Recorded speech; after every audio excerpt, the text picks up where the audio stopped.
నీవు బహుప్రియుడవు, భయపడకుము. దానియేలు 10:18. దేవునికి ఇష్టంగా, నిష్ఠగా మరియు ప్రియంగా జీవించినచో బల నమ్మకమైన దాసుడా, దాసురాలా అని దేవుడు నిన్ను దీవిస్తాడు.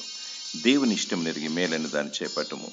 నీ ఇష్ట ప్రకారం జీవించక, లోక పద్ధతులు పాటించక దేవుని మహిమపరచాలి. కుటుంబానికి, సమాజానికి సంతోషకరంగా ఉండాలి. నీ భక్తి నీకు ధైర్యం పుట్టించును. నీ విశ్వాసం నిన్ను బలపరచును. నీతిగా జీవించు వారిని, యథార్థంగా ప్రవర్తించు వారిని దేవుడు ఏమాత్రం విడిచిపెట్టాడు. నీకు ప్రతిఫలం దయచేవాడు దేవుడే. భయము వీడి ప్రభుని వెంబడించుము. అంతం వరకు సహించువాడు రక్షింపబడును. ప్రభు అని యేసుక్రీస్తు రానయ్యన్నాడు. ఆయన రాకడ కొరకు సిద్ధంగా ఉండాలి.